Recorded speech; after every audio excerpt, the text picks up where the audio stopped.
Hi there, you're listening to Unnatural Selection, the show about newsy type stuff and things. My name is George. My name is Tom. And my name is Adam. And with our robotic voices combined, we are Unnatural Selection. Make sure you visit us rather at our, so you're already listening to us. Make sure you visit us at our salubrious home on the web, unnaturalshow.com. Back for another week.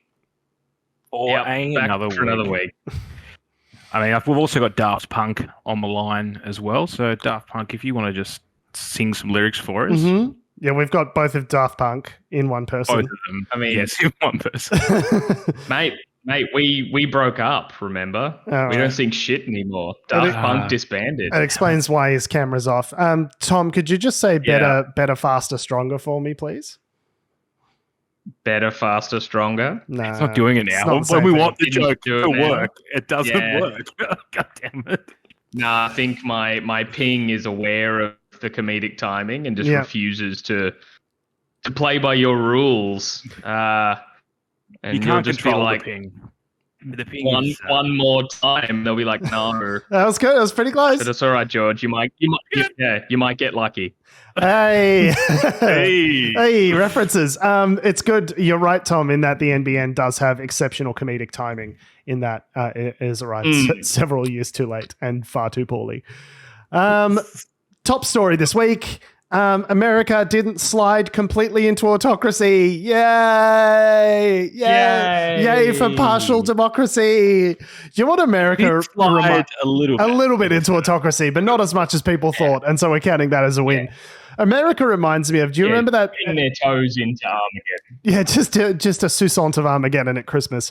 Do you remember, Tom, that episode of The Simpsons where it's like the future and all the teaching classrooms have been like sponsored by Pepsi? And he goes, who can tell me why Pepsi is the most cool and refreshing taste? And then he goes, yes, you in classroom 2046. And she goes, Pepsi? And Troy McClure says, partial credit. That's what I give America right now. Partial credit. Thanks for trying. Brilliant. As of current recording time, the US Senate seems to be breaking in favor of the Democrats, with them having picked up a seat in Pennsylvania. That was the John Fetterman, Dr. Oz seat. And there was another Catherine Cortez Masto over in Nevada. Nevada. I hardly know. You beat me to it, Tom. I couldn't interrupt you with the packet loss. Yes. So that has broken in favor of Catherine Cortez Masto. Very, very close, closely watched Senate race there in Nevada. But with 98% of precincts reporting, they can confirm that the Democrat has won there by a grand total of about 6,000 votes. So very, very close in some of these races, but seems to be breaking for the Democrats. So all of the commentary this week was how Donald Trump was a big, sad loser cunt, a cuck piece of shit, Donald Trump, and that the Democrats were right about everything. And it's like, it wasn't a red wave, it was more of a red trickle, ha ha ha. But it's like, in the House of Representatives, it does seem as though the Republicans are going to hold the majority in the House, even if just by a few seats. So it will severely impact Joe Biden's ability to do anything for the next 2 years. So I don't know if I'm jumping up and down for joy necessarily, as much as I am like relieved, like having narrowly missed being hit by a car and just being clipped by a car instead. If that's the feeling and it's like when you're at a bus stop and a bus. I don't know why I'm saying this as though this is a story that happened in my life when I was at Monash University and I was in the bus loop and I was sort of walking around a group of people to move past them, and the bus was like turning around the bus loop and kind of did that thing where when it's turning, the sort of edge of the bus peeks over the curb. And I remember this is several years ago, feeling the rush of air as the bus kind of like swung past my face and just thinking, oh, that was fun. I nearly died.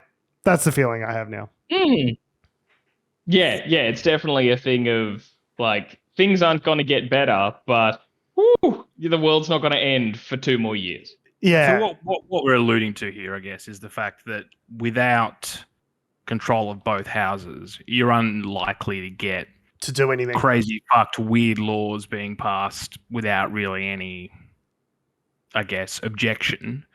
What we are more likely to get, I guess, is more scrutiny potentially on anything I guess Republicans try to pass in the lower house, which then may not get passed in the Senate because then the Democrats have control. Yeah, so essentially it is weird that you can just like lose the lower house. Like in our Australian system of government, if you have control of the lower house, you are the government. That's what makes you the government, and the ability to then create and pursue laws, obviously with the review of the Senate above you.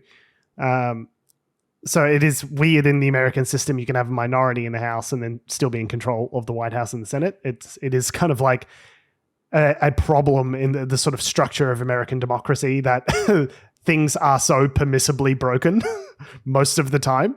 But as I mentioned to you guys before the show, the average loss from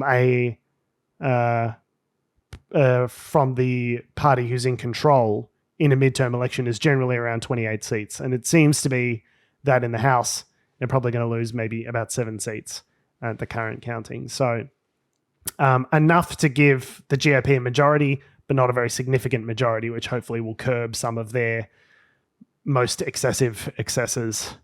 But yeah, it's going to make it difficult for the Dems to get things through if they can't get if they can't get at least 1 or 2 Republicans to side with them. It's going to be more than that. It'll be like they'll need 4 or 5, I think, for the way it's currently going. I mean, I'm just looking at the graph that I've got, but I mean, it depends how it all breaks, right? Like we know for a fact that the Dems have lost 7 seats, so the current count has them at 203, and they need 218 for the majority. So they'll likely be a few short of that, and there's a bunch of precincts that are still counting and races where it's too close to call.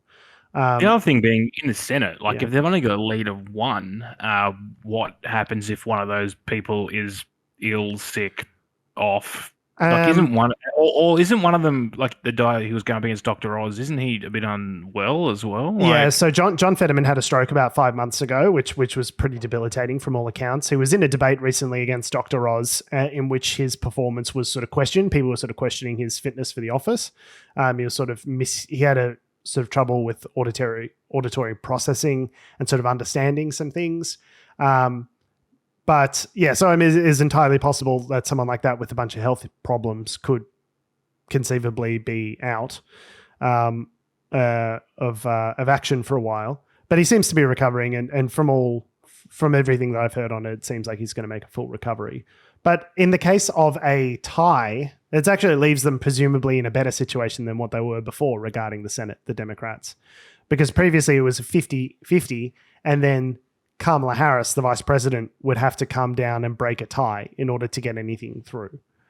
And then there's also the additional threshold in the Senate of you basically need to have a supermajority in order to be able to really do anything of consequence because of the filibuster. So it basically says unless you have 60 seats, like, we're just going to stop you from doing stuff, which I don't know how that makes any sense whatsoever. So a lot of the Democrats' bills that have been passed through in the last 2 years, this is so deep in the weeds, and I'm sure we've lost any small amount of listeners we already had. But the way that they were passing bills through previously, at least in the last couple of election cycles, has been through a process called budget reconciliation, where you only need a simple majority, as in 50 votes, to get it through the House.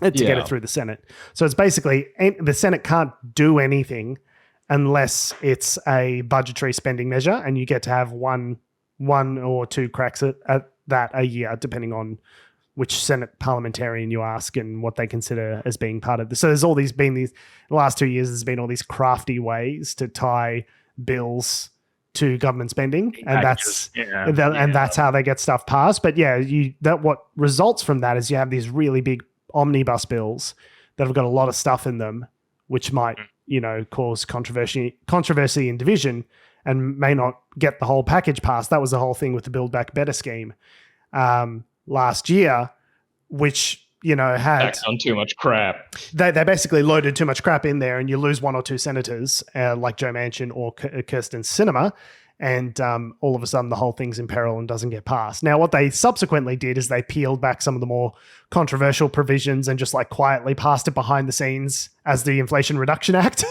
They're just like, hey, what if we rename this and call it something else entirely and take out all the stuff you personally don't want, Joe Manchin? And there was also some insinuation Joe, Mr. President. I mean, did Joe get back in? Out of curiosity, Joe Manchin. I don't know if he was if his seat was up.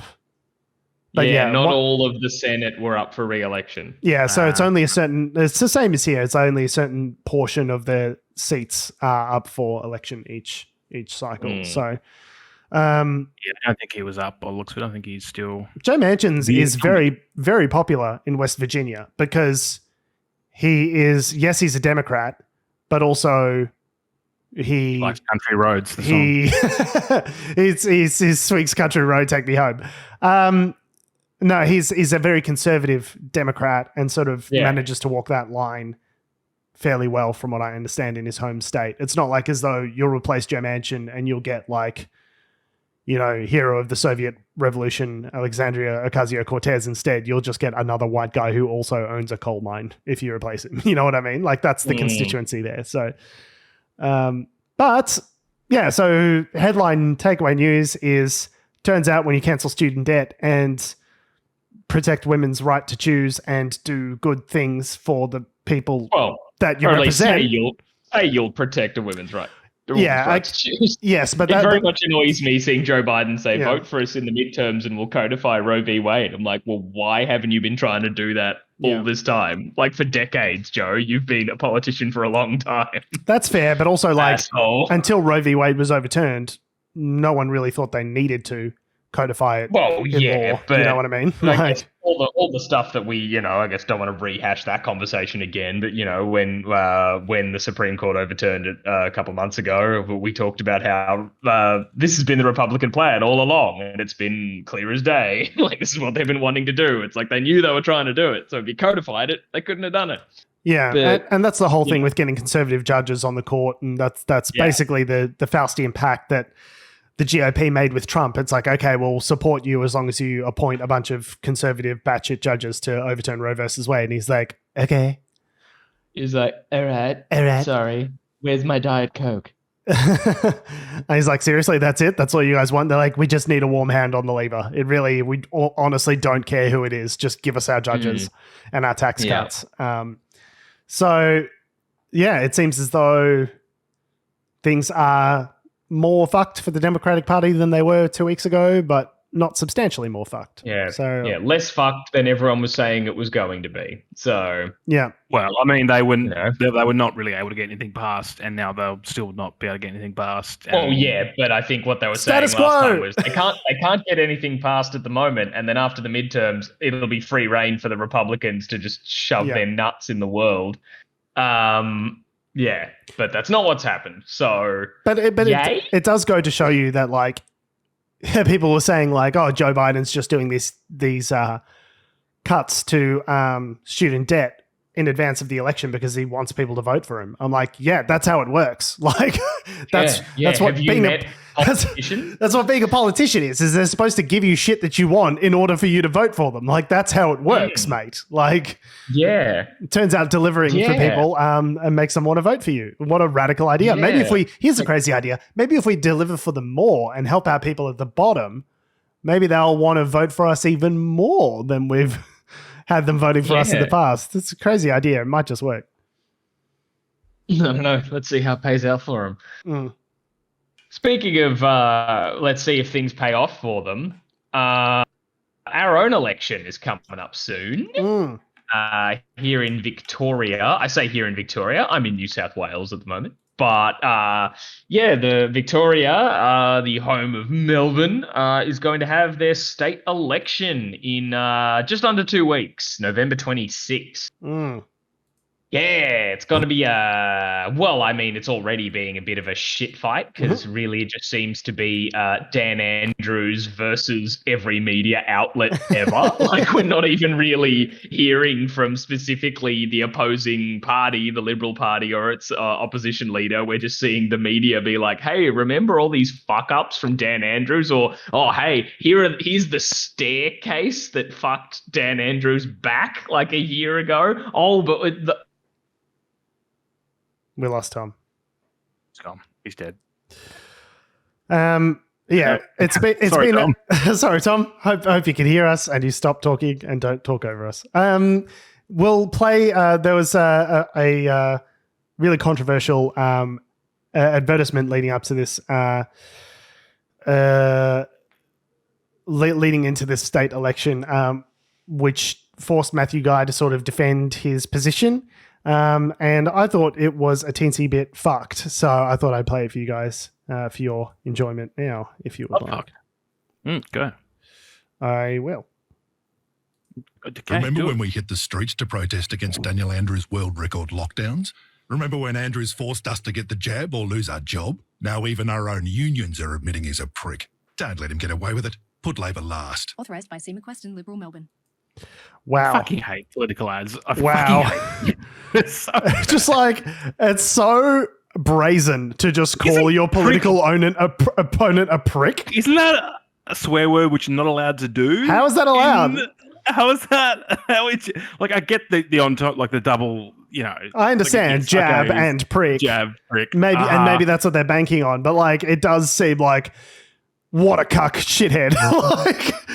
Also we protested lockdowns. We were forced to get the jab. I didn't protest any lockdowns, and I voluntarily got the jab. Several of them, in fact. So I don't know who this fucking we in this scenario is.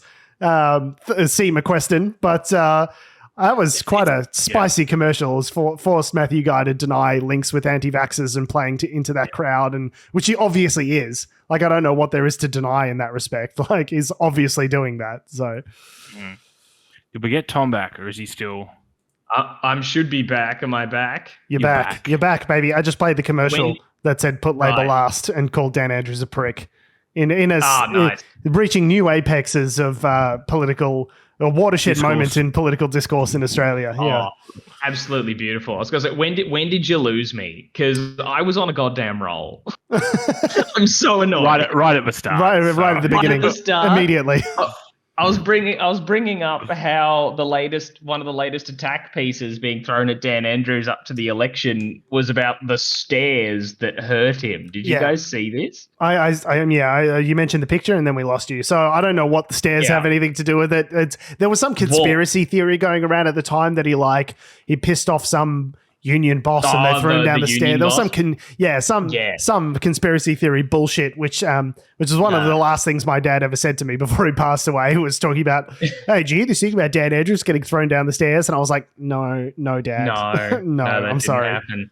It seemed the news story about the stairs was that they were 3 steps out the front of like a Sorrento beach house rather than a staircase, like I guess everyone had pictured in their heads. Okay, but who cares? You get all of Sky News being like, are you telling me this like piss baby cuck broke his back on 3 steps? What a wuss. How is that the commentary? As though like just a sharp edge on a table couldn't do the same thing if you fall on it wrong. Like is this a masculinity thing? Just be like, oh, those piddly little stairs couldn't break my back. Like how the guy had an accident. Where's his humanity? Yeah. Like, and there were just people like one news outlet sent a helicopter to get aerial footage of the staircase live, and my God, what the fuck?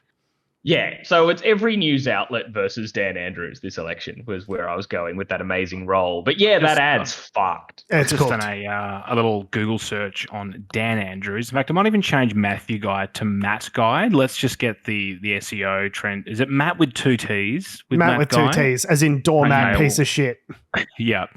I'm just going to have a look at some articles on the 2 of them. So Dan Andrews, if we look at the top news, I mean, this is through Google, so it's probably filtering it to my preferences, to be honest. Oh, your information bubble. It's weird. Mine just says Dan Andrews, hooray? ?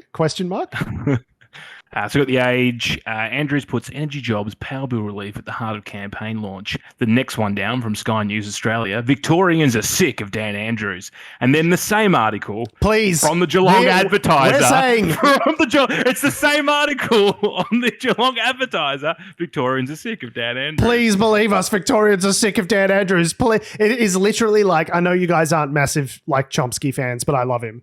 And it's literally the definition of manufactured consent. Like, the Victorian populace does not hate Dan Andrews, as reflected in polling. He is overwhelmingly the preferred premier against Matt Guy, as represented by his defeat of Matt Guy 2 election cycles ago.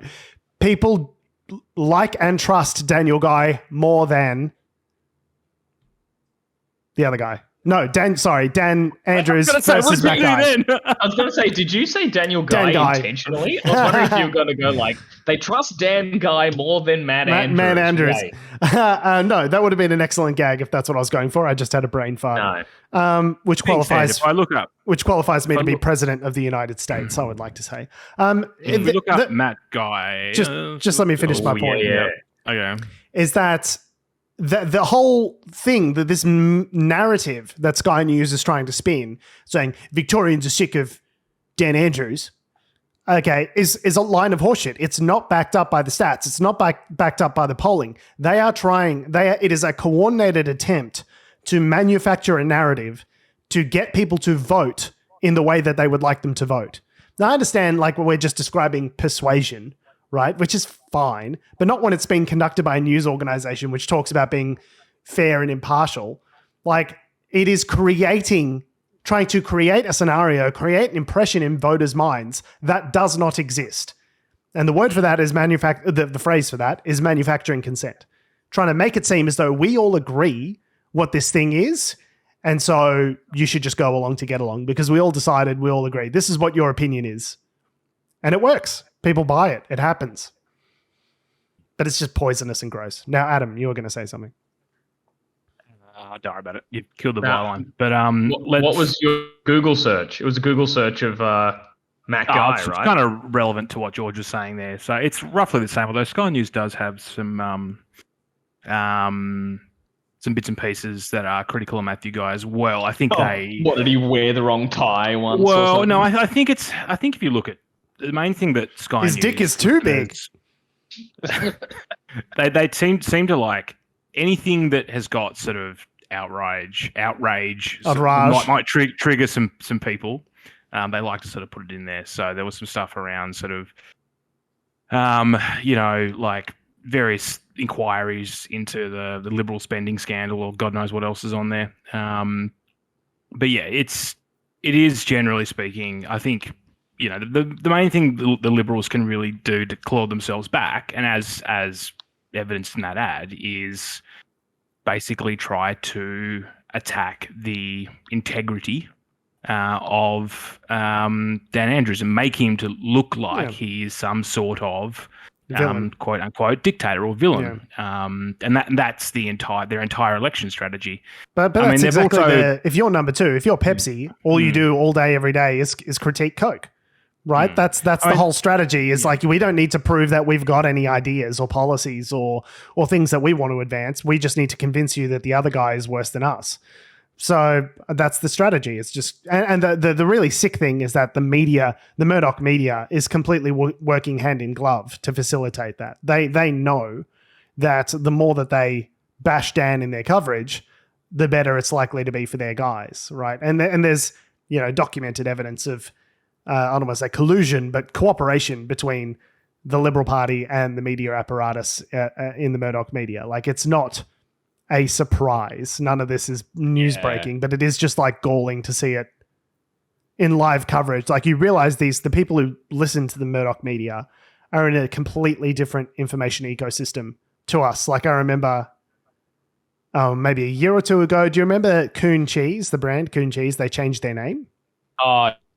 Yeah, yep. Because there's obviously in America, there's like a racial sort of connotation with that word, and the brand, like, mind you, it wasn't at the behest of like activists or anything, as far as I'm aware. The brand was like, actually, we've thought this is kind of a bad look. Yeah, and we're just going to let's change change the it. name. Let's just change the name. We're going to keep all the branding the same. It's just going to be called something slightly different. And I saw maybe one article. It just like passed through my feed about it at the time.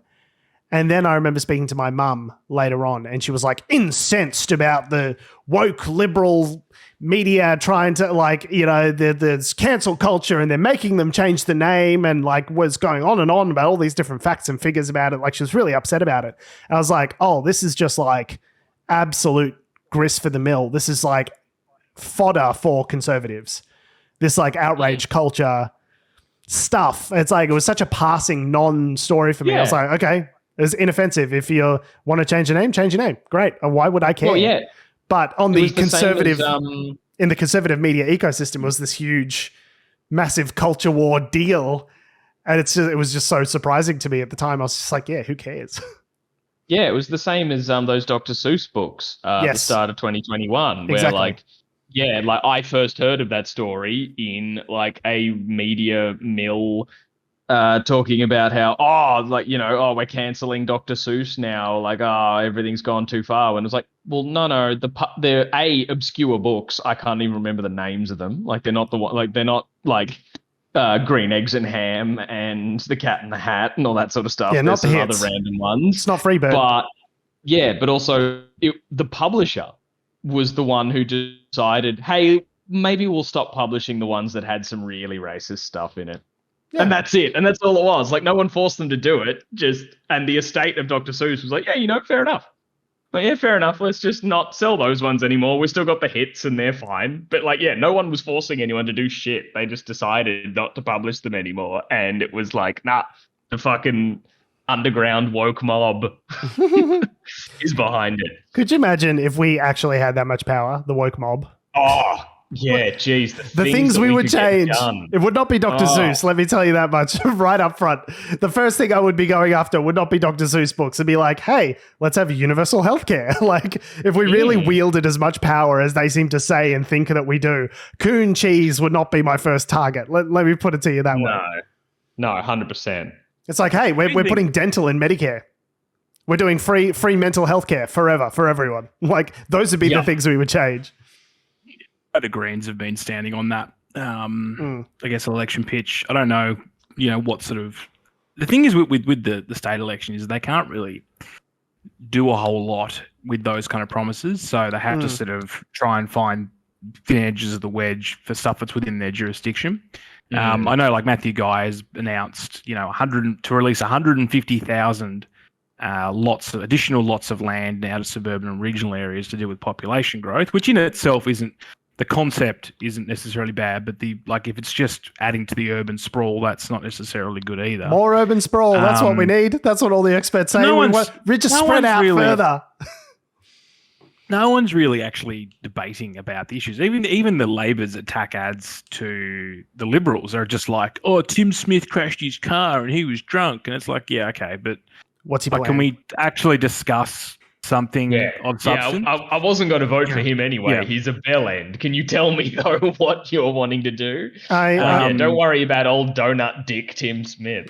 Do you think that that's more a result of... is that the result of the media or the political consultant class that are just saying, like, people don't want to hear like a 9-point policy discussion about how you're going to revamp the healthcare system? They want to hear that Tim Smith is a dickhead. Like, why do you put that down to?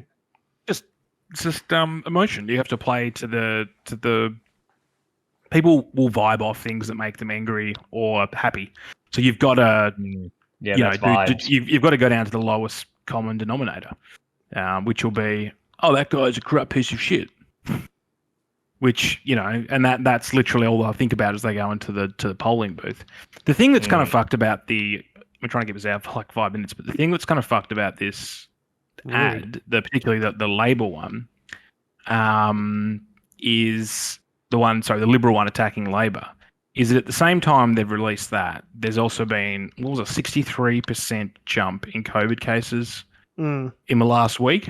Mm-hmm. Like, and then meanwhile Matthew Guy's while he's still trying to backtrack from that ad, he's still saying, oh, no more lockdowns, no more mandates, no more, you don't fucking know what's around the corner. Like, this thing could fucking mutate, and you know what I mean? Like, it may get worse, it may get better, who knows? But you don't know what's going to happen. Well, Matthew, guys, and you shouldn't be fucking making grand statements like that. Like, it's fucking dumb. I remember to tell everyone it's going to be fine, don't worry about it. Like, that's not good policy. They don't have a policy. And like, I remember there was a time when I guess it must have been during some of the lockdowns in COVID. We were in stage 4 restrictions, and the government, like October, I think it was October of 2020. It was like 6 full months after the pandemic had properly kicked off, and the state Liberals were saying like, "Oh, we don't agree with Dan Andrews' restrictive policies. Here's what we propose," and it was just like stage 3 restrictions.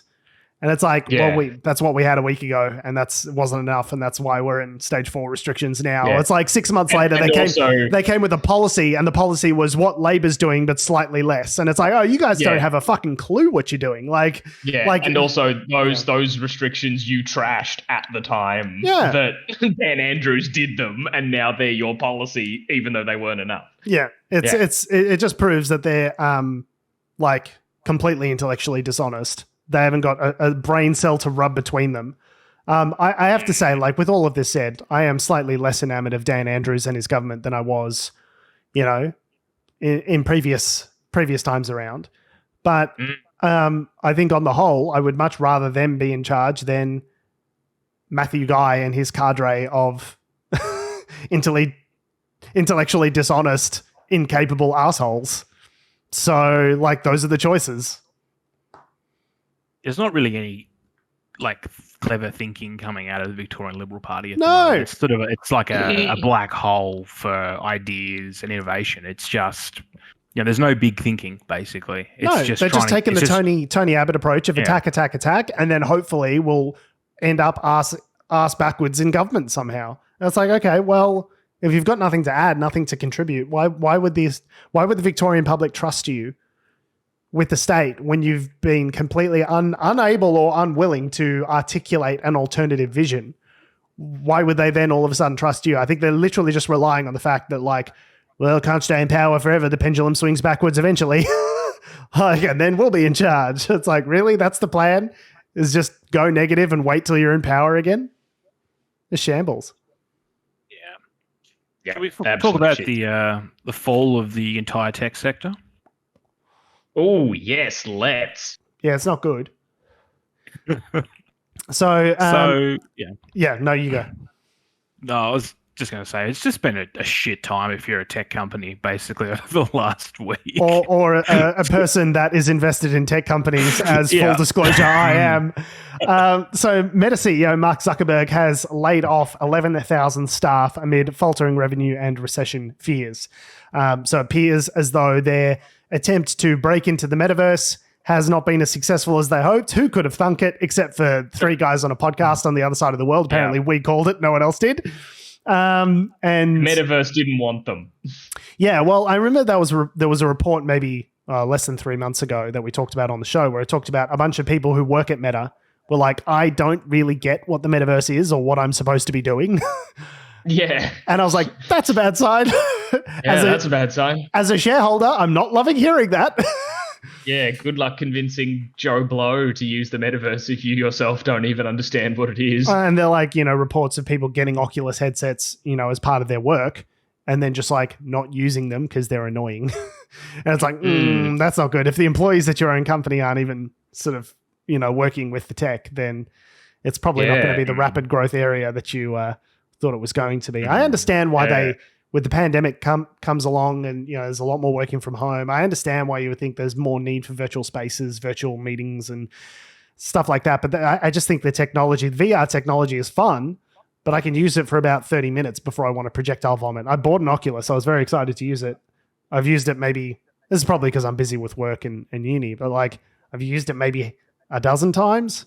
Haven't touched it in several months. We should play again. We haven't played VR in a while. Yeah, we haven't played it for a while. We should. You can play it. The point is, you can play it for about 30 minutes before you want to projectile vomit. It's not like a fun communal gaming experience where you can just like hang out with your buddies all day and like do work meetings in it. It's like Zoom is your fine for eyes that. The tech is not there literally start to bleed after a Yeah. while. Oh, exactly. And like, can you imagine like the most boring Zoom meeting you've had for work? Can you imagine doing that with a VR headset strapped to your face? Oh my And God. also, while we're a bunch of nerds who love gaming and have done Yes. VR before recreationally, so we're Exactly. like, cool, I'm used to this. But anyone who's never done it before, it's like, cool, let's have one of our 3-hour fucking strategy meetings while you're losing mind at the discombobulating like environment that you've now found yourself in, where you're disconnected from your eyes and senses. Yes. Can you imagine the tech, the like, if you've ever worked for a company where there's like, you know, a slightly older CEO who might be in their 50s or 60s, but has their personal assistant, right, who does all the stuff Who for does them. all the So things. They So go to you're the, just they go to the, they describing go to their all CEOs, right? yeah. So you go to a you know, a company-wide meeting, and he's not clicking the slides. You know, or he goes to click the slide, or he or she could be either Or she. and then Or she. and But they let's be go, honest, 90% of hang the on, time, the slides- it's a he. it's a he, and he goes to click the slides, and the slides aren't working. It's not Oh, working. hang on. Oh, Carol, Carol. or like, or look to the IT. I love that we came up with the Yeah. same fake name for the assistant. Oh my God, that's incredible. Or, you know, they look to James from IT, who's like, just sighs deeply and like wanders over to the computer. Yeah, what you want to presses do three is just buttons. fucking hit spacebar on the laptop. Don't overcomplicate Yeah. it, mate. So Yeah, my but point also- being is, can you imagine these people with VR headsets on? Yeah. Oh my God. Do I click the- which They've got button a do I click? VR. They've got a VR headset on, and they have to like you know, you're just seeing in the virtual environment your virtual boss just like his spine Snapping his snap neck. at a right angle because he's had to lean backwards to try and look down his nose to see outside the headset to see who he's trying to talk to, and his hand controller glitches out, so his wrist starts flailing wildly. Like, can you imagine doing a work meeting like this? Yeah, we're Yeah, all no, just I just wanna say- characters dying in Skyrim with our bodies ragdolling all over the place. Like, Yeah, or just like I've seen videos of people just doing like the metaverse social kind. It looks like that game we've played before, Rec Room. If anyone's familiar with it, like, you know, kind of cartoony. No one has legs. You're all sort of floating around as bodies and like near communication. So like, you know, you open mic chat if you are within a proximity or anything like that. But yeah, if you're doing that as a work meeting where you're all a bunch of floating cartoon torsos chatting, like, you know, I give it 5 seconds before someone just starts like squatting up and down like they're teabagging in Halo, and like. Who thought that was a good idea? Like, Your it's Honor, just no. I am not, in fact, a cat, as it were. Yeah, precisely. Even though, like, yeah, your physical avatar now becomes a cat. there was a big announcement some time ago where, and this is how you knew the metaverse was really in trouble, where they're like, we've got legs now. You've got legs in the metaverse. And everyone was like, woo, legs. Yeah. It's like, this is going poorly. I think that's it what was will missing be in my work meetings. Legs. legs. Need more legs. This meeting was great, but need at least 100% more legs. Yeah. More legs. I think it will be a thing. I think Meta is just early on it and the tech is not there. I think in 10, 20, 30, 40, you know, you think 100 years into the future, I don't think people are going to be commuting in on big, you know, cylinder fucking tubes filled with disease in order to go an hour in and out of the city. Like, I think it will be, but it'll be like easy. It'll be like a pair of glasses that you just put on. Yeah, it'll be AR. And you're in the room. You know what I mean? Yeah. Like, I think it will be the future. It's just like we are way, way early on that future, and it's costing Facebook dearly by the sounds of it. So Yeah. Well, yeah, they're laying off 11,000 people, and I saw Adam's going to hate this, but just you know, some random thought someone put out on Twitter that I saw. So my usual people are saying, quote unquote. I'm hearing, but yes, someone at least at this point made a good point, which was that they were like, Meta's not like laying off, like, you know, the 11,000 people that they're laying off, they will still have jobs in the tech industry. They'll just all be contractors, right? Like, it's not like we're going to see there's going to be 11,000 fewer people working at Meta. It's just more, those jobs are now vacant and contractors will pick them up. Well, they're just not employing people. You're not going to see people on the streets of San Francisco being like, "We'll code for food." Like, they're going to be just fine. But they'll get jobs in other companies. Like, there is no shortage of demand without the benefits or whatever. They're all like, it's the thing of the way they phrased it was like, it's not that we're not offering. Yeah, we're going to be having fewer workers. We're just not going to be offering as much employment, like actual employment, rather than like just contract for freelancey sort of stuff. Not to diminish freelancers who do good work, but it's the thing of like there's no benefits which is a broader trend as well in the tech industry. Yeah, it's the Uberification of it all, right? Yeah. There is a I think I've just completely forgot my train of thought after that. But basically, part of what I was going to say was that the people that are leaving are getting like severance packages. Basically, they're not just sort of being kicked out the door. But the other thing is there is it's happened again. That's so bad. Why is my brain doing that? They've got a hiring freeze, is what I'm trying to say. My brain just like wouldn't get to that point. So I mean, if they've got a hiring freeze, then if you need something done, the only other thing you can do is basically give more work to who you've got left. Well, to black or contract out, because you're not technically. Contract out's not technically a hire. Right? And that's exactly what the government does here in Australia. Like, if you a lot of people working with government bodies aren't full-time employees, they're contractors. Like, they're basically, and then all that, and then then they can go to Parliament and be like, we've only got FTE XYZ people on our books, but our contracting expenses are literally quadruple the budget, but that's fine. Because that can come and go. But the thing I've been finding interesting is that, like, it's not just, well, we'll get to Twitter in a second, but like, Mike Cannon-Brookes, like head of Atlassian, if I pronounced that correctly. You have Atlassian. They completely tanked the other day, like multi-billion dollars worth of losses on the stock market. Xero accounting software, they lost something like $1.2 billion off their share price. It's been. I can actually explain this. So this is I'd say it's largely to do with interest rates more than anything else. So the thing with high growth companies is that they're really, the reason that you buy their stock for the price that you do is not for the earnings that they have currently. It's for the earnings that you'll expect them to have in the future, right? So if you're buying shares in a mining company, which I would not advise you do. This is not financial advice. That's just ethical advice. Lithium seems to be going really good at the moment. Well, sure. But like, say, if you're buying a stock in a like traditional industry, an industry that's mature, right? A cash cow industry. You're not forecasting huge growth, but you know what the profits and earnings are likely to be going forward. So a resource industry is a good example where it's like, okay, I'll buy that at a ratio of, say, 15x price to earnings. So the amount of money that they're getting in per year times whatever it is, 10 or 15%, times 10 or 15 times is what you should expect to pay for that price. That's what the price to earnings ratio is, right? The price to earnings ratio for high growth companies is based on a completely different model. It's because you're expecting high growth and high revenues into the future. So you'll pay a much higher premium on that company now because you're expecting massive growth. So for tech companies, it's pretty standard to buy at a price to earnings ratio of like 30 or 50 even in the sort of very frothy COVID stimulus spending times.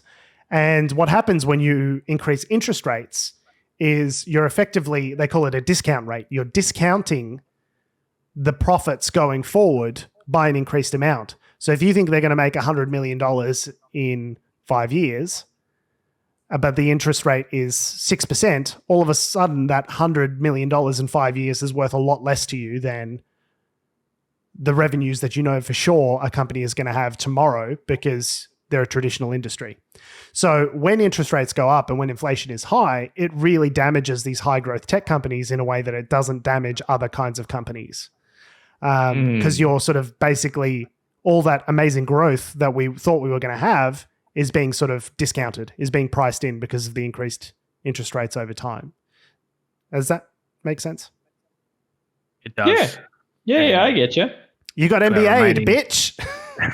To our remaining listener, We're now becoming a financial services podcast. None of this is financial advice. I'm speaking in generalities, of course. Please do not make investment decisions based on the dumb shit that comes out of my mouth. I guess all this has been happening at the same time as the Twitocalypse. I can't actually put those two words together. Someone do it for me. Twitpocalypse. Twitpocalypse. Let's go with that. Yeah, the Twitter apocalypse. So we were talking rolling about paid verification on the show last week. And Elon Musk, bright spark that he is, came up with this excellent idea. Anyone can be verified on Twitter if they just pay me $8 a month. And that will solve all of the revenue problems that we have. And they launched it this past week. And they did. And in order to... they did. And it lasted about 24 hours. It was bad. Maybe 48. So essentially, what there was for a time, there was this thing called double verification, where it's like you've got the Twitter... So if you pay $8 a month... you get the blue check that we all know and love. You get the blue check, and then you appear to what previously Twitter users would understand as someone who's been verified. And that verification process varies or has varied in the past, but it usually involved some sort of providing identity documents to Twitter and showing that you are who you say you are and that you're some sort of significant person with a significant following, like an actor or there's a government part, agency or whatever. You have to have provided like media articles in recent time that have written Things like about that. you and things like that as well. Yeah. Yeah, so and that would prove to someone who's looking at you on Twitter that you are in fact the person that you say that you are. Yeah, you're not just some parody account. Yeah, and so the Twitter Blue being sort of made is basically making the verification process and Twitter Blue synonymous has confused a lot of things. So what they were going to do is they were going to introduce a double verification. Okay, so where it says this person is verified, they've got Twitter Blue, and then there was going to be another badge underneath that said this is an official account. So if you're looking at a government agency, Bureau of Meteorology, I want to know that it's not Bureau of Mediatomogy.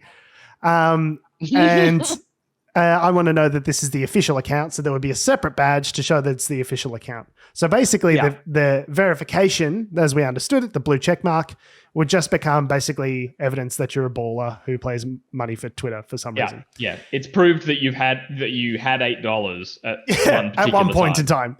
Yeah, and now you don't have that $8 anymore. Not only that you had it, now you don't have it. $8 US dollars? $8 USD. Yeah. Okay, so it's probably like $10. Okay, so, not all of us are Richie Rich. Anyway, so that double verification lasted all of about 20 minutes before Elon tweeted, I've killed it, and got rid of it. And what's ensued is the utter chaos, Wild West, shit show wasteland of everyone would have predicted. Yes, and did so predict. Much as talked about it. We did talked about this idea in the office, in Twitter office. If someone says, "Let's do this," the first thing people would bring up is exactly what happened. And when they floated the idea, everyone was saying that verification is actually really important for security, for like child trafficking, to make sure people aren't being like pursued by people pretending to be like, child actors and things like that. Like, it's really important that you don't do this. Yeah. And Twitter's like, we've listened, we've learned, and we've absolutely fucking ignored that. We're going to do it anyway. Acted. Just not the way that you'd think. So what happened was, before any of us could really keep up with this so much, like, as you say, there's the double, the double verification. You might see the official tag.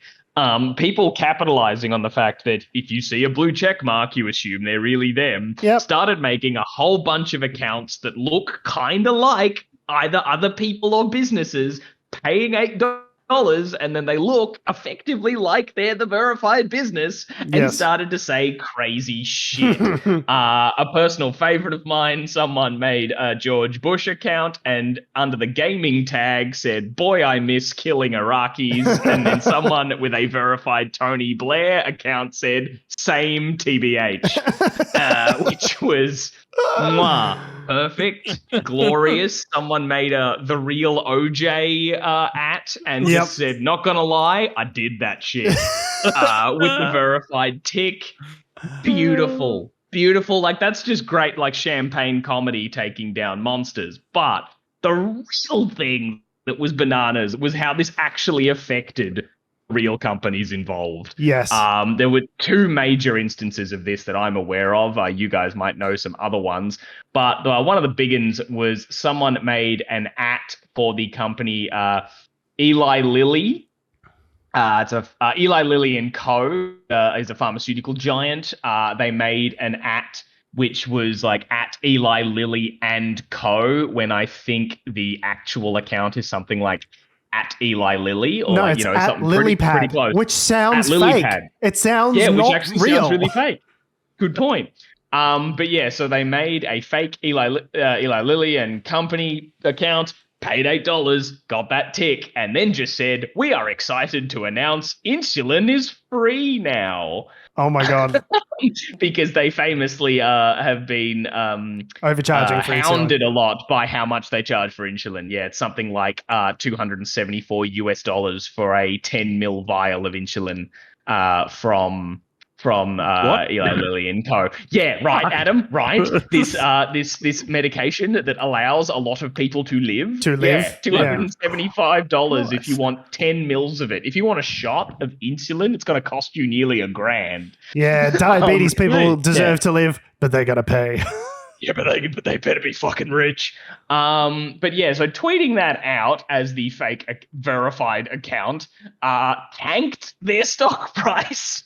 How does that happen though? Because how does the initial account have enough followers for it to get picked up? So all you need is one person on Twitter who has a lot of followers to think that's fucking funny, which it is. Yes. To like it, and then that appears in the feeds of all their followers. Because I like that shit tweet on Twitter because someone you follow, it's like George liked this tweet and it appears in my feed, and then I might like or retweet it, and I don't have a lot of followers. But fucking if Seth Rogen thinks it's funny, exactly, and likes the tweet, all of Seth Rogen's millions of followers see it. Which is the benefit and the downside of Twitter, is that things can catch fire really quickly. But I, as someone looking at that, know that it's fake, I think it's funny, and will like and retweet it. Because it is. Because it's a good gag, and which popularizes it and pushes it out. So someone who has zero fucking followers, you could be an egg until 5 minutes ago on Twitter. Now they've got an official logo. Now they're verified. They've got the check mark. And so people will see that. It's participating joyfully in highlighting the exact problem that we made them aware of in advance of them doing this. So go, okay, this is what you want? Okay, well, now it's the fucking Wild West out here, bro. Eli Lilly just lost a couple bill off their stock price because, you didn't want to have a proper verification, Elon. So this is what happens. Yeah. So it's the biggest act of corporate vandalism ever. Their stock price is trending around $370. And within the space of 1 day, it was down to $345 a piece. That represents a loss of billions of dollars on the stock market because one guy with a Twitter account made a cracking good gag because of these new policies.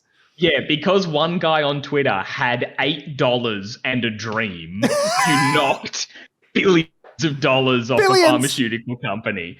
Brilliant. And it also happened with, I don't know if it was in the billions, but I think it was a lot, for Lockheed Martin. They're a weapons manufacturer, right?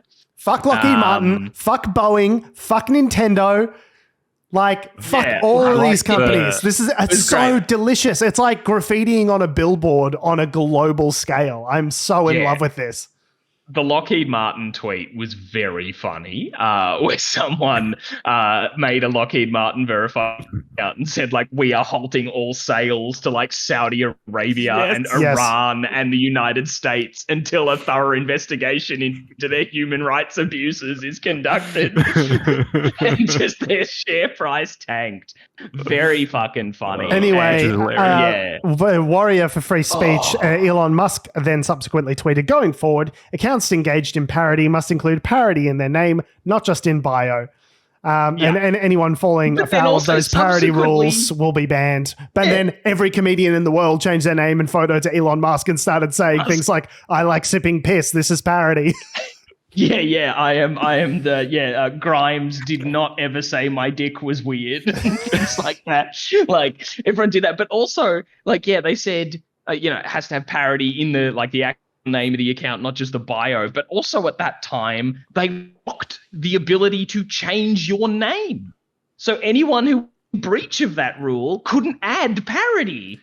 Christ. Imagine being and it got to a point there was this thin-skinned that you at the first hurdle, this is what everyone said would happen. And you're like, no, free speech, fucking free speech warrior. And then at the very first hurdle, you're like, no, but you can't hurt my feelings on Twitter. Yeah, wait a minute. Wait, what? There were just all these wild instances. I think like one of them being like someone said, oh no, I've made a terrible mistake because they like were a verified account and their name was like Piss Goblin or something and they couldn't change it.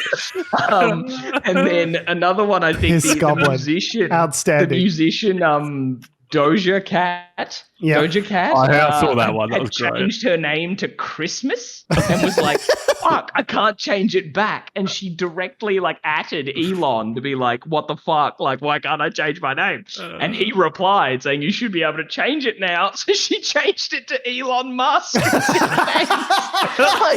it's just, I love it. As our friend, our friend Snowball sent me someone's tweet. I should really make a note of who these people are, so I was editing their fantastic content.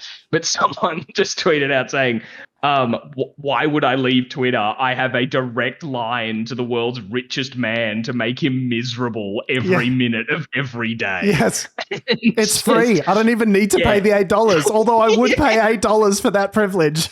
It's just so bloody brilliant. And it's all the things that we, well, not just like us, obviously, but like that everyone said would happen. Anyone like with that a brain. article we talked about a couple weeks ago with the welcome to hell Elon sort of thing of like, all of Twitter's problems are political issues, not the engineering infrastructure. Like you changing the how the verification process works and all these things monetize it will not fix Twitter's problems. The man's going to be listed under hubris in the dictionary from now on because it's just a perfect example of like a rich guy, the richest guy, thinking that because he did one thing well, which is make a lot of money, that he must be really competent in a bunch of other areas. Yeah. And it's just like he's losing that reputation of being like he's the tech wizard. Yeah, like, it was compared to Iron Man. People were comparing Elon Musk to Iron Man because of his potential as a visionary with Tesla and SpaceX and all these things that he's done. And the man is like a living 280 character joke now. Like, it is spectacular to watch this company flame and burn in the space of just a couple of weeks. And it's exactly as we said it would be. Like, he's not some brilliant visionary. He's just a fucking guy who's made a $44 billion mistake. And now Mastodon, who no one had ever heard of before, is exploding as a result because everyone's like, fuck this shit show, I'm going to go. The advertisers are saying, fuck this shit show, I'm going to go. You're costing me money. Like, everyone's just fleeing like rats off a sinking ship. And Elon's like, no, guys, it's all good. I definitely meant to do this, make this $44 billion decision, and this is going exactly to plan. He own it outright, or is it still public to some? No. Okay. So it's not like the share price can be going up and down. Nope. It's just the thing we can look at is, what's the trend? What are the users like, and where are the advertisers going? Well, right? currently, so he keeps, currently, sorry, go ahead. They're the interest rates on what they're paying on the debt. So the way that corporate debt sort of works is that, and this is a very unfortunate feature of the corporate debt system in the USA. And there goes that last listener. Is that the way it works when like private equity firms and things like that acquire companies, they don't take on the debt personally. The debt that is created in the acquisition of the company is then placed on the company. So the company then has to service the debt to pay itself off. Does that make sense? So it doesn't make sense, but like conceptually, you understand what I'm saying. So essentially, let's just say yes. Twitter needs to be 20 times as profitable as it currently is in order just to be able to like service the debt that Elon Musk has placed on it. So Elon Musk isn't the one taking up a loan. Twitter ends up being the one that is the creditor or whatever the word is. Twitter now owes money to various financial institutions for the privilege of having purchased itself. And so making that money in order to be able to service that debt is going to become an enormous drag on the company. The company needs to become way more profitable than it is in order to pay off all this debt.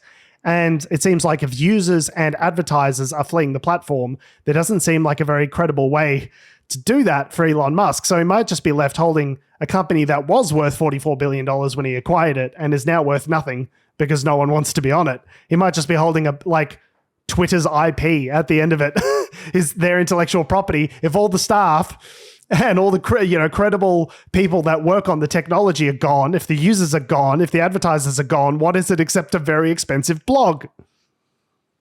Yeah, a very expensive blog where he can only post small paragraphs.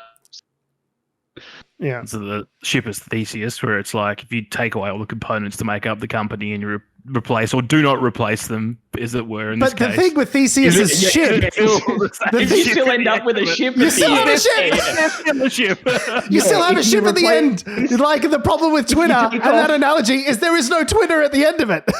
There's a ship with no ship in it. You can't just take the ship of Theseus and then I'll remove the mast and I'll remove the sails and I'll remove the rudder and I'll remove the poop deck and then cool, I have a new ship. It's like, no, you didn't put me in shit in. You didn't buy a new poop deck, you moron. Yeah, now you have the Emperor's new ship. Do you have a ship at all? That's the question. But you've removed components and suddenly I have my grandfather's. What the fuck? The scary thing I find about this thing is that it's like the Russians are probably just sitting there going, great. All those, because... Oh, yeah, the Russians won't be exporting oil anymore. It'll just be barrels and misinformation. Barrels of cum. They're enjoying this. This is playing right into their misinformation hands, right? They can exploit the fuck out of this. Oh my God, sorry, that took me so by surprise, Tom. Just barrels of cum, just the visual of that, just because they're jizzing their pants, obviously. Yeah, no, that was spectacular. Well done. Thank you. Now, if you can picture that it was verified and tweeted out by Lockheed Martin, I've nailed it. Or Vladimir Putin. This is the kind of thing that, we discussed this, even during the pandemic, where, there were Twitter bots and various other, and this is when Twitter was quote unquote normal. There were, fake accounts that were tweeting out a bunch of misinformation. And that were affecting people's opinion and government, responses, proper pandemic responses, and the public discourse around that was being based upon the news that was coming out was being based on things that were fake, pretty much, which is part of the whole thing, of course, which is why Elon, part of his pitch to buy Twitter was he was going to fix a bunch of this, and all he's done. Obviously, as we've just discussed, the last 20 minutes is fuck it up. Maybe this is his grand plan. Is this 4D chess to just remove Twitter? And be like, you can claim that you've removed all the bots on Twitter if you've tanked its popularity so much that there are no people on Twitter for the bots to exploit. I mean, but on a serious note, yeah. I mean, what happened? It's funny when it's Nintendo and it's Mario giving people the middle finger. That's funny. But what happens when it's the CDC? And they're saying, hey, don't worry about masks. It's all chill, bro. There is a real societal danger in allowing this kind of misinformation to propagate. And this is it just completely poisons the platform. How do you know now that anything you see from anyone is real? Yeah. Yeah. Maybe that's it, is that if you take away the concept of truth at all from the platform, that therefore it evens out the playing field because nothing is true. It's all just stories and made up shit. I have to thank nothing is true, so everything is. There's some fucking George Orwell vibes coming off that. I have to thank Elon for breaking my Twitter addiction. You know what I mean? Making this a place that no one wants to be really makes me not want to be on Twitter anymore. So that's fantastic. I actually have to say thank you. It just makes me not trust anything I see. This random story, but beloved Batman actor Kevin Conroy died yesterday. Voice actor. And voice actor. He was the voice actor in the really good video games and also the cartoons. Died. And I saw it on Twitter and I was like, oh, but did he though? I see a blue check mark, but that doesn't mean shit. Did this actually happen? But no, it actually did happen. But I didn't trust it. And that's the beginning of the change, right? So It's just bananas. Speaking of, I know we've gone on for a while now, but I feel also this bears discussing. Given we were talking about misinformation or the danger of information being put out, like say someone impersonating the CDC in now lawless Twitter, the Medibank situation. Yeah. So Medibank hacker. No, you go, Tom. You tell it. Well, yeah. So I don't think we talked about this last week. It was just kind of. Did we talk about? It was sort of breaking. It sort of just happened. Yeah.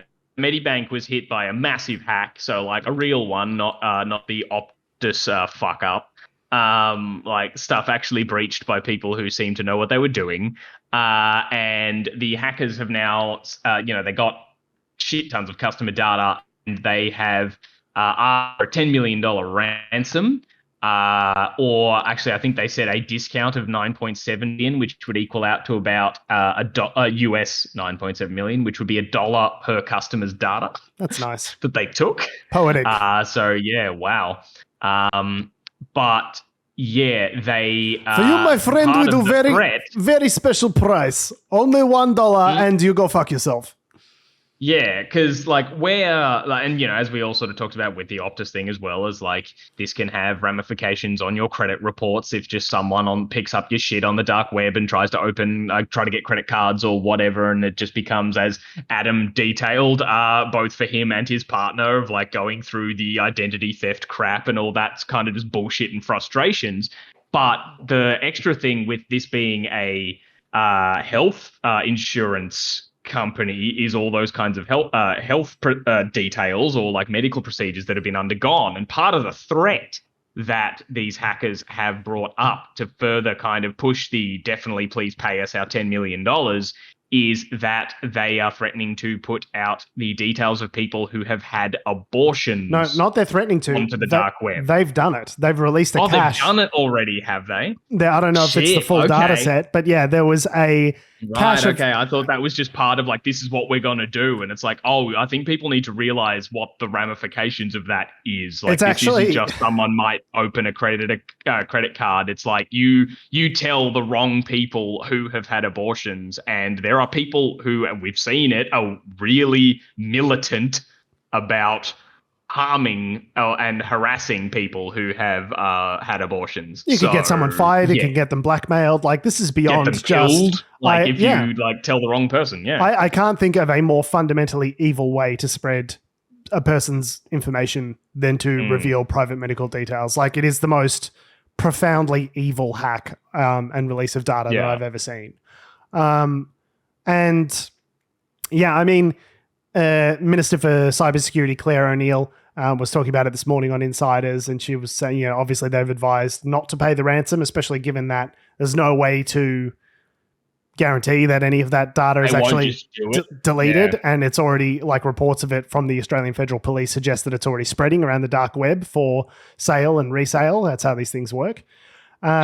So, but like Australia as a country has had pretty lax, cybersecurity standards in place for some time now, and it's really disturbing that it's private medical data. Like, when it's personally identifiable information, that's bad. But when it's like this personal and this fraught and potentially life threatening, as you say, Tom, it's like an extra layer on top. And as you say, 9.7 million customers. So between them and Optus, they've probably got the majority of information of most Australians. Which is a pretty scary thought. Yeah. So we've not done nothing funny. Yeah, no jokes there. Just deeply fucked. The thing is, like, I feel like it's only been in the last 6 years that companies and the government as well have started to sort of go, oh, maybe we need to do better at this. Like, there was a point, a couple of years ago where things were getting DDoSed. Yeah, government. The bomb got fucking hacked, and God knows what else. That's a distributed denial of service. Yeah, so it's basically where you get a bunch of slave computers, but you sort of take over a bunch of nodes on a network and get them to all hit up a single website all at once in order to overwhelm it with traffic and crash it. Yeah, Yeah, you essentially you just turn a website into like the front of a big W on Black Friday. Just hit it with as many requests as possible. Like, yeah. And those would take down websites, but they weren't necessarily gaining any access. These hacks are much more. Just stopped us playing Call of Duty. Yes. They just bring down servers or can't do the census. Yeah. The point being though is that we are just really not agile as a country, both from a legal framework as well as the technology aspect. We outsource, as we were speaking before about contractors, like we outsource so much of the workforce that works on some of these platforms, like for instance, some companies will have a key, workforce here in Australia, but then they'll be getting people in the Philippines to do certain things, or maybe they won't be doing that, which is why they're slow. So look, we just aren't very good at tech in Australia. I think, wasn't even a particularly from a security perspective. The reporting on this is like, again, it wasn't even a particularly sophisticated attack. From what I understand, the reporting suggests that it was from a high level Medibank employee that had their credentials compromised. And some sort of spear phishing attempt or something like that, presumably, where they've received a fake email from Google saying, "Hey, Karen, you've been logged out of your Google. Click here to log back in." And it looks like an email from Google or whatever, or from Microsoft or whomever. They've logged in with those credentials, and then those credentials are compromised, and then they just had access to everything. It's like, apparently there was a suggestion. Well, apparently there was a suggestion that that this senior person at Medibank didn't even have two-factor authentication. So it's like, not that like two-factor authentication can be subverted using. Well, nothing's unhackable. Right. Like, that's just, it's always the thing. Nothing's unhackable. You just make it as hard as possible. So hopefully it's like too much effort. But a two-factor authentication is like bare basics, kind of like cyber security hygiene stuff. And if it's the case that that's how they gained access to the network, I mean, this is just one organization. Okay, one health insurer. Okay, there's dozens of health insurers here in Australia. There's dozens, now of telco providers and telco resellers and all that sort of stuff. Like this was not, if that is how it went down, that is a very not sophisticated way of gaining access to someone's entire network. Like Australia needs to pick up its socks and real fucking quick in terms of cybersecurity, because this is just going to keep getting worse. If that's the standard. Like, how can it be? How can the responsibility be on individuals? And you got to make sure every single person who works at Medibank Private, which is a huge organization, has perfect cybersecurity, hygiene, and discipline. Like, how can that be the system to ensure millions of Australians' private data? The fact that it wasn't like hashed or encrypted as well is like, it just boggles the mind. To think that all of this data is just sitting on servers somewhere. It's a honeypot. It's waiting to be hacked. Yeah. Scary times. Turn on your two-factor if you got it. There's some do it. Very depressing stuff to talk about on the Robodebt Royal Commission, which has kicked into gear, but I think we might leave that until next week. Suffice it to say that it's not just your own government that's coming after you. It might be actors from foreign governments as well, with the recent spate of cyber attacks. On that cheery note, we have been, we are, and we always will be Unnatural Selection. Make sure you visit us at our salubrious home on the web, unnaturalshow.com. Make sure you follow us on all the bullshit social medias that have, do, or ever will exist at Unnatural Show. That's Facebook, Twitter, Instagram, YouTube, and motherfucking TikTok. At least while Twitter is still a thing that people go onto. Make sure you follow me on Twitter, Instagram, TikTok, and YouTube at George Tsipos. Make sure you follow me at Tom D. Heath on Twitter. I think he's dropped out. Yeah. You can follow me on Instagram at AC Dream. And you can follow us all down to the Discord servers, where we will be figuring out what Tom said in 20 to 30 minutes. Thanks for listening, guys. I love your faces. We will see you next week. We should sign up to Matador. Mastodon. Matador. See, our brand recognition's not very good. Although Matador sounds like a dope name for a social network, and it could be a bull as the logo. I think, isn't it a food service or something? It might It's be. already something, Matador. Oh, and I've just received a notification that social network that we just made up has in fact been hacked, and all your details are on the World Wide Web. So thanks for listening, guys. Love your faces. We'll see you next week.